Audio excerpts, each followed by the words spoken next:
मेरे प्रिय दर्शकों, भाइयों एवं बहनों, मैं आज आपके साथ बिहार के विषय में बात करना चाहता हूँ। आज मैं क्या बात करूँ क्या न करूँ, इसी पे एक शायरी से शुरुआत करता हूँ। बहुत ही मुश्किल है तेरी महफिल में अब बात करना, जहाँ कातिल ही मुहाफिज है, कातिल ही सिपाही है। बड़ी ही मुश्किल है तेरी महफिल में बात करना, जहाँ कातिल ही मुहाफिज है, कातिल ही सिपाही है। अब यहाँ इसके बाद मैं आज के विषय के बारे में आपके साथ चर्चा कर रहा हूँ। आज का विषय है बिहार, कंगाल और नेता मालामाल। इन परिस्थितियों में एक और कहावत है जिसमें कहा गया है, कंगाल से भला जंजाल। तो इस जंजाल से न केवल बिहार बल्कि संपूर्ण भारत को एक दिशा बिहार के नौजवानों ने दिया है समय समय पर। या चाणक्य की बात हो, जिन्होंने चंद्रगुप्त के लिए आंदोलन किया और चंद्रगुप्त को मगध साम्राज्य का सम्राट बनाया। उसके बाद महात्मा गांधी का जो आंदोलन, स्वतंत्रता का आंदोलन हुआ, उसमें बिहार के युवकों ने अपनी ऐतिहासिक भूमिका निभाते हुए बिहार के चंपारण से इसको राष्ट्रीय आंदोलन और भारत का आंदोलन बना दिया। और स्वतंत्रता आंदोलन के बाद दूसरी जब आंदोलन की बात हुई, वो जयप्रकाश नारायण के आंदोलन की बात हुई थी, उस आंदोलन में भी बिहार के युवाओं ने अपनी ऐतिहासिक भूमिका दिखा दी। और बिहार से ही, बिहार के मगध से, पटना से उठी जो आंधी, वो संपूर्ण भारत में संपूर्ण क्रांति के एक आंधी बन गई और सत्ता की चूल हिलाकर रख दी। उसके बाद जब फिर एक और बात है, जब बिहार के बेलछी कांड में दलितों के ऊपर क्रूर अत्याचार हुआ था और उनके घर जला दिए गए थे, उनकी हत्याएं भी कर दी गई थी। ऐसी स्थिति में इंदिरा गांधी दिल्ली छोड़ कर के बिहार चली आई। सावन का महीना था, कीचड़ में उस गांव बेलछी गांव में गई, हाथी पर चढ़ कर के गई, क्योंकि पानी काफ़ी था। फिर भी वहीं से एक आंदोलन की शुरुआत हुई और संपूर्ण भारत में एक संपूर्ण दलित युवकों के द्वारा एक नारा उठाया गया कि नहीं, अब फिर से इंदिरा गांधी को सत्ता में लाना है। और इंदिरा गांधी को सत्ता में लाया, दलितों ने लाया, बिहार के दलितों ने एक दिशा दी। उसमें इंदिरा गांधी की बहुत बड़ी भूमिका थी, जो बेलछी में आकर के, बेलछी गांव में आकर के बिहार के दलितों को उत्साहित किया। एक संपूर्ण भारत की एक क्रांति बन गई, आंदोलन बन गई और भारत की चूल हिलाकर रख दी। आज फिर भारत में ही नहीं, बिहार का युवा फिर आक्रोशित है और अपनी ऐतिहासिक भूमिका खोज रहा है। मगर सवाल है कि एक अहिंसक महात्मा गांधी जैसे व्यक्ति की आवश्यकता है, पता नहीं मिलेगा या ना मिलेगा। खैर, जो भी हो, मैं इस चीज़ को आगे बढ़ाते हुए यही कहना चाहता हूँ कि आज जब बात मगध की होती है, तो मैं आज चाणक्य की पावन भूमि मगध भूमि से चाणक्य की लिखी किताब अर्थशास्त्र में वर्णित प्रारंभिक शब्दों में वर्णित, जहाँ पर उन्होंने दैत्य गुरु शुक्राचार्य और देव गुरु बृहस्पति आचार्य दोनों को साथ साथ नमन करते हुए आगे अपनी किताब की रचना की थी। उससे भी आगे मैं बढ़कर करके आज मैं महात्मा गांधी के समावेशी स्वदेशी नीतियों के साथ मगध भूमि पर खड़ा होकर मैं आपसे संवाद कर रहा हूँ। ये बड़े फ़ख्र की बात है। मैं बिहार का तो रहने वाला हूँ, लेकिन पिछले कुछ वर्षों से 20-25 वर्षों से मैं बिहार छोड़ चुका हूँ और दिल्ली में पूर्वांचलियों के साथ काम करता हूँ। फिर भी मेरा बिहार के लोगों से नाता रहा है, क्योंकि मैं पटना विश्वविद्यालय में नीतीश कुमार और लालू यादव के संपर्क में भी रहा हूँ और इन लोगों की राजनीति को भी अच्छे ढंग से समझता हूँ। लेकिन आज जो परिस्थिति बनी है, इस परिस्थिति में फिर जो आरएसएस की भूमिका है, वो आरएसएस जो मैं समावेशी स्वदेशी महात्मा गांधी की नीतियों के साथ खड़ा होने की बात कहा, उसमें आरएसएस की विभाजनकारी नीतियां जो है, हिंदूवादी नीतियां हैं, वो इसे गला घोटने पर आमादा हैं। खैर, जो भी हो, यही मगध की पावन भूमि थी। जो कभी महावीर की अहिंसा भूमि, बुद्ध की शांति भूमि गुरु गोविंद सिंह, शेर शाह सूरी, सम्राट अशोक और चंद्रगुप्त मौर्य की वीर भूमि के साथ ही साथ आगे बढ़ कर के महात्मा गांधी की कर्मभूमि जो चंपारण से शुरू हुई, और उसके बाद यहाँ यही नेहरू की उद्योग भूमि के साथ साथ विनोबा भावे और स्वामी सहजानंद सरस्वती की कृषि भूमि की प्रयोगशाला रही है। इस प्रयोगशाला में, मगध भूमि की प्रयोगशाला में बिहार के युवाओं ने देश को एक नई दिशा दी है समय समय पर। और फिर आज बिहार का युवा उबल रहा है, बेरोजगारी की मार पड़ रही है, महंगाई की मार पड़ रही है, चारों तरफ अपराध और घृणा और धार्मिक और जातीय उन्माद का वातावरण बना हुआ है। लोग पलायन कर रहे हैं, हमारे युवा नौकरी की तलाश में, रोज़गार की तलाश में, बेकार बिहार में रोजी रोज़गार की कमी है। इन परिस्थितियों में मैं आगे बढ़ कर के यही कहना चाह रहा हूँ कि आज जो बिहार सरकार है वो महात्मा चाणक्य की स्वदेशी आर्थिक नीतियों, महात्मा गांधी की स्वदेशी आर्थिक नीतियों जो समावेशी है, और नेहरू की द्वारा लिखित भारत की खोज से आगे बढ़ कर के बहुत आगे बढ़ कर के बिहार सरकार ने आरएसएस द्वारा भारत की खोज से निकले नरेंद्र मोदी नाम के नायक के साथ पूरी तरह से खड़ी है।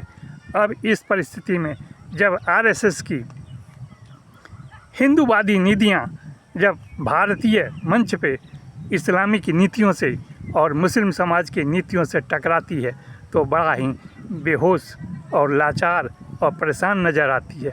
लेकिन जब आरएसएस की यही आर्थिक सोच वाली नीतियाँ, धार्मिक आधार पे आर्थिक सोच वाली नीतियाँ जब विश्व मंच पे अमेरिका की स्वदेशी नीतियों से टकराती है तो वहाँ पे आकर फिर लाचार, बेबस और परेशान हो जाती है। इस ढंग की विभाजनकारी आरएसएस की नीतियाँ गांधीवादी आर्थिक नीतियों को पूरी तरह से गला घोटने के लिए तैयार है, और बिहार में आरएसएस की भूमिका तैयार कर रखा है। यहाँ कोई अब गांधीवादी बात नहीं करता है, कोई अंबेडकर की बात नहीं करता है, कोई संविधान की बात नहीं करता है, लेकिन यहाँ पर एक बहुत बड़ा समाज है जो अंबेडकरवादी हैं, जो मुस्लिम समाज है, जो पान समाज है। अभी पान समाज के 2-3 दिन पहले गांधी मैदान में मीटिंग हुई थी, बड़ी आक्रोश भरी मीटिंग थी, उनका आरक्षण छीन लिया गया है। इसी ढंग से अन्य लोग भी यहाँ काफ़ी परेशान हैं, युवा तो परेशान हैं ही। इन परिस्थितियों में आज बिहार धार्मिक उन्माद, जातीय उन्माद, अपराधवाद, अपहरणवाद और अन्य परेशानियों से घिरा पड़ा हुआ है। इस चक्रव्यूह से कौन निकालेगा? इस चक्रव्यूह से निकालने के लिए कोई अभिमन्यु चाहिए, लेकिन वो अभिमन्यु बिहार के विधानसभा चुनाव 2025 से ही निकलेगा। लेकिन वो अभिमन्यु कर भी क्या सकता है जहाँ जनता के लोकतंत्र के पुजारी, जहाँ न्यायतंत्र के पुजारी, जहाँ स्वास्थ्य एवं शिक्षा तंत्र के मंदिर के पुजारियों ने अपने आप को माँ लक्ष्मी के हवाले कर दिया है। मगर ये माँ लक्ष्मी के पुजारियों को ये पता नहीं है कि इनके ऊपर भी सत्ता के पुजारियों की गिद्ध दृष्टि पड़ी हुई है। ये जाएंगे तो जाएंगे कहाँ? ऐसी परिस्थिति में इनके सामने एक ही रास्ता है, बिहार को बचाएं। बिहार बचेगा तो देश को एक दिशा देगा। बिहार के युवाओं का बहुत बड़ा योगदान रहा है बिहार को आगे बढ़ा करके देश में एक नई दिशा देने का। ये आगे मैं पीछे इसका वर्णन कर चुका हूँ। लेकिन इन परिस्थितियों में जब बिहार कंगाल है, कंगाली की स्थिति में है, तो ऐसी परिस्थिति में बिहार में हम देखते हैं कि उद्योग धंधे तो लुप्त हैं ही, किसी व्यवस्था भी चौपट है।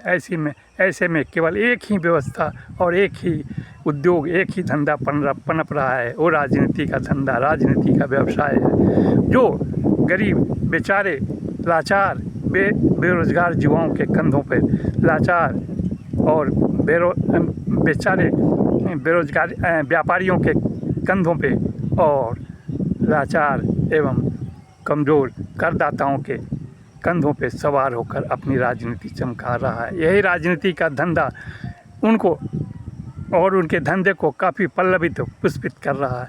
लेकिन ये सब कहने से कुछ नहीं। मैं बिहार के संदर्भ में कुछ आर्थिक आंकड़े आपके सामने रखना चाहता हूँ।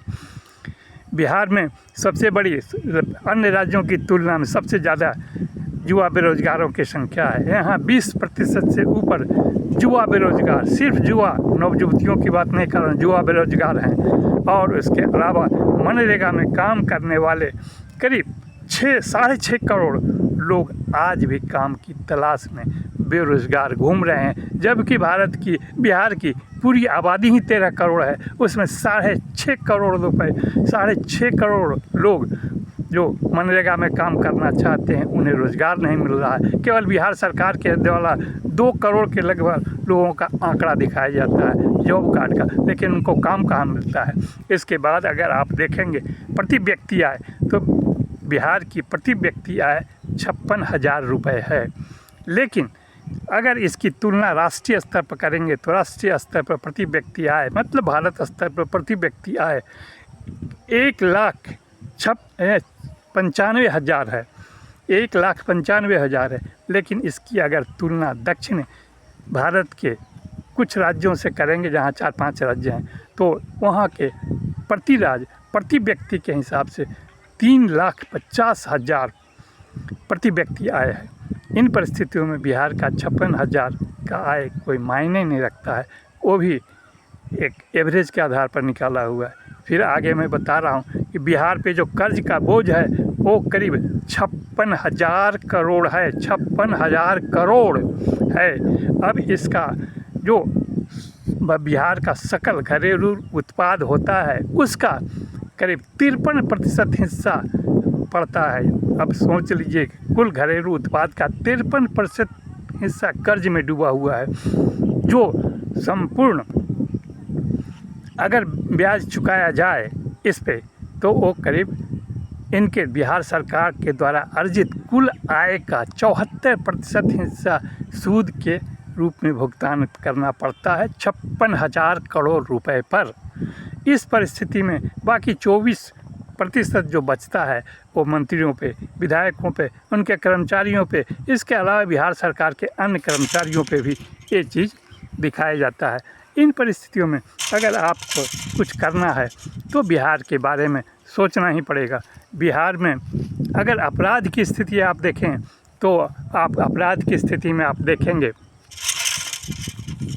कि बिहार में अपराध बहुत ही बढ़ा हुआ है। ये अपराध बहुत ही ज़्यादा है। इस अपराध की सीमा इतनी बढ़ गई है कि अभी होली के कुछ 2025 के होली में ही करीब बिहार के दो ASI रैंक के हमारे पुलिसकर्मी और इसके अलावा करीब 11 पुलिसकर्मी अपनी शहादत दे चुके थे सिर्फ होली के अवसर पर, इसी होली पर 2025 की। अब आगे अपराध की बात, अगर नेशनल क्राइम रिपोर्ट की बात करते हैं तो उसके अनुसार करीब मैं ये तस्वीर इसलिए दिखा रहा हूँ आपको क्योंकि ये भारत के गांधीवादी विचारधारा के जो लोग हैं वही लोग गांधी के झंडे को उठा रहे हैं। गांधीवादी विजन, गांधीयन विजन कैरियर, ये लिखा हुआ है झंडे पर, गांधी विजन कैरियर। जो गांधीवादी हैं, गांधीवादी में अहिंसावादी हैं, सत्यवादी हैं और गांधी के रास्ते पर चलकर कुछ भी करना चाहते हैं, उसके लिए ये पुस्तक आपके सामने मैंने रखी थी। और ये पुस्तक समर्पित भी मैंने किया था देश के कुछ नेताओं के सामने, और इसमें जिनकी तस्वीर लगी हुई है आज वो संघर्षरत हैं, चूँकि उनका गांधीवादी विचारधारा है। खैर जो भी हो, मैं इसको इसलिए यहाँ उपस्थित किया कि आज बिहार में जो ज़रूरत है बिहार के युवाओं को, आक्रोशित युवाओं को, वो गांधीवादी और गांधी के रास्ते पर चलकर ही कुछ किया जा सकता है। और गांधी और अंबेडकर अलग नहीं थे। जो गांधी की विचारधारा थी वही अंबेडकर की भी विचारधारा थी। लेकिन आज RSS की जो हिंदूवादी नीतियां हैं वो तो संविधान को मानने से दूर रहीं। अब उनके कर्मों कार्यकलापों में जो विभाजनकारी नीतियां और ख़ास करके अर्थनीतियाँ जो नज़र आती है, उस अर्थनीतियों में हम देखते हैं कि आर्थिक धर्म के आधार पर आर्थिक सोच वाली अर्थनीतियाँ जब राष्ट्रीय विश्व स्तर पर जाती है तो भी मात खा जाती है, और भारत के स्तर पर जो आती है तो फिर मात खा जाती है। लेकिन खैर, इन परिस्थितियों में आगे जो मैं बताने जा रहा था कि जो 24% हिस्सा जो बचता है 56,000 करोड़ रुपए पर सूद देने के बाद मात्र कुल बिहार के आय का 24% बचता है। उसमें मंत्रियों का आय, विधायकों का आय, विधायकों की जो आपको सैलरी मिलती है, तनख्वाह मिलती है, उसके अलावा उनके कर्मचारियों को जो तनख्वाह सैलरी मिलती है, इसके अलावा बिहार सरकार को जो तनख्वाह नौकरों को जो तनख्वाह दी जाती है, इससे भी ज़्यादा हो जाती है। इसलिए प्रतिवर्ष कुछ न कुछ कर्ज लेना पड़ता है उनके सैलरी चुकाने के लिए और ब्याज का दर चुकाने के लिए। इन परिस्थितियों में बिहार कंगाल नहीं है तो और क्या है? कोई भी तो समझाए, आखिर है क्या? बजट में आप 2 लाख, 3 लाख, 4 लाख करोड़ का बजट आप दिखा दें, लेकिन आप क्यों नहीं दिखाते हैं प्रति व्यक्ति के ऋण कितना आ रहा है? प्रति व्यक्ति ऋण क्या है? प्रति व्यक्ति आय की बात तो आप करते हैं, प्रति व्यक्ति ऋण कितना आ रहा है ये भी तो दिखाएं। बिहार के कितने लोग पलायन कर रहे हैं, जुआ क्यों पलायन कर रहे हैं ये भी तो बताएं।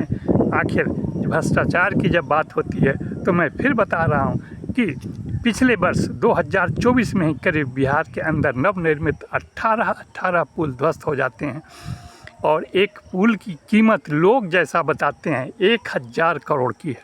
तो आप सोच लीजिए 18 पुल जब ध्वस्त हो गए तो अब कैसे ध्वस्त हो गए, इसकी तो जांच हुई नहीं, तो कहीं ना कहीं कुछ न कुछ गड़बड़ी तो है।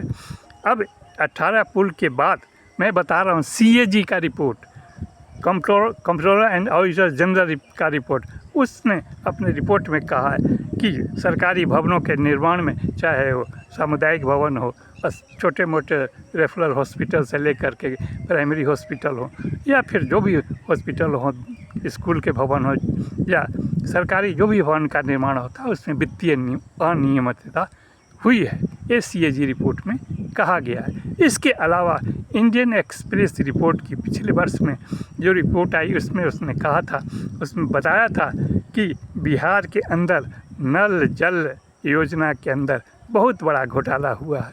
उस समय बिहार के अंदर BJP की सरकार थी।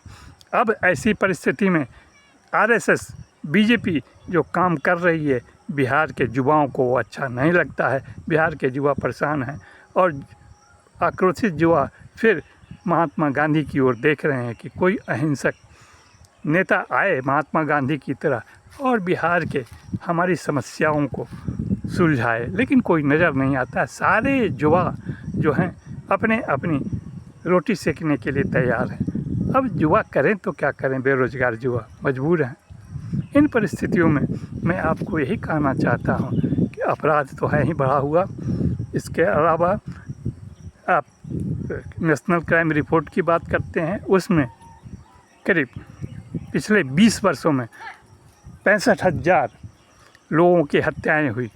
यहाँ करीब 25,000 लोगों का बलात्कार हुआ, 1 लाख अपहरण हुए और 3 लाख से ज़्यादा चोरियाँ हुई। इन परिस्थितियों में अगर हम देखें तो बिहार अपराध से जुड़ा हुआ है, अपराधवाद में डूबा हुआ है, भ्रष्टाचार में डूबा हुआ है और पलायनवाद तो है ही। इसके अलावा अन्य विभिन्न परिस्थितियों में बहुत ही परेशान नज़र आता है। इन परिस्थितियों के साथ मैं मगध भूमि से आप सारे लोगों को नमस्कार करते हुए ये बताना चाहता हूँ, एक अंत में एक कविता सुनाना चाहता हूँ। शुक्र है परिंदों को नहीं पता उनका मजहब क्या है, वरना आसमां से खूनों की बारिश होती। यही कह के मैं समाप्त करता हूँ अपनी बात।